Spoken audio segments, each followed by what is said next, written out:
Assalamualaikum warahmatullahi wabarakatuh. Perkenalkan, kami dari kelompok 11. Saya atas nama Ina Asifa dan rekan saya atas nama Dara Alifa dari kelas 5E Manajemen. Di sini saya akan memaparkan materi mengenai perilaku individu dalam organisasi. Oke, mari kita mulai materinya. Apa saja sih yang kita bahas materi kali ini? Yang pertama ada pengertian perilaku individu. Yang kedua, ada beberapa alasan mengapa manusia berperilaku berbeda. Yang ketiga, etika kerja dalam perusahaan. Yang keempat, akibat stres kerja. Yang kelima, faktor perilaku baik.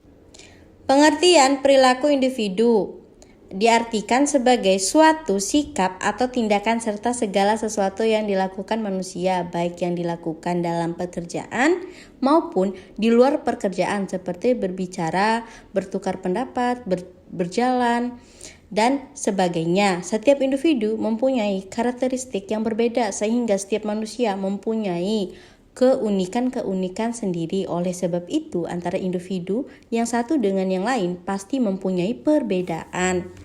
Ada beberapa alasan mengapa manusia berperilaku berbeda. Yang pertama, manusia berbeda perilaku karena kemampuannya tidak sama. Yang kedua, manusia mempunyai kebutuhan yang berbeda.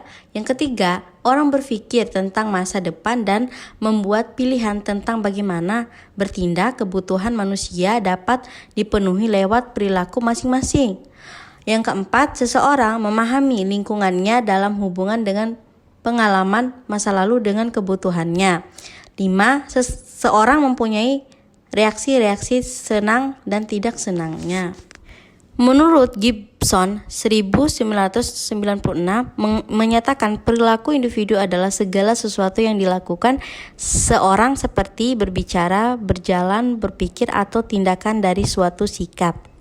Sedangkan menurut Kurt Lewin, perilaku individu pada dasarnya merupakan fungsi dari interaksi antara person dan individu yang bersangkutan dengan lingkungan.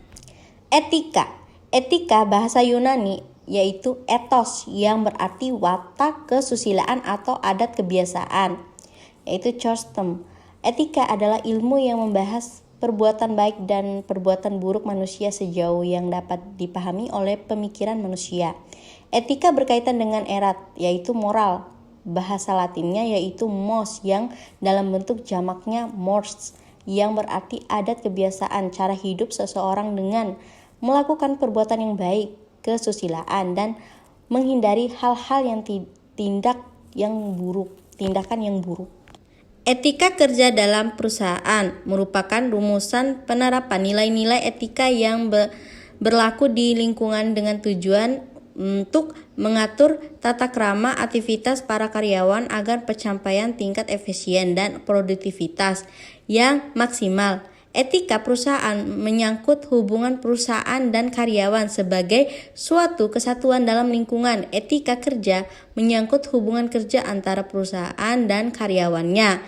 Dan etika perorangan mengatur hubungan antara karyawan. Menurut A.B. Susanto dalam Ernawan 2007, terdapat 3 faktor utama yang memungkinkan terciptanya iklim etika dalam perusahaan, yaitu pertama, terciptanya budaya perusahaan secara baik. Yang kedua, terbangunnya suatu kondisi organisasi berdasarkan saling percaya.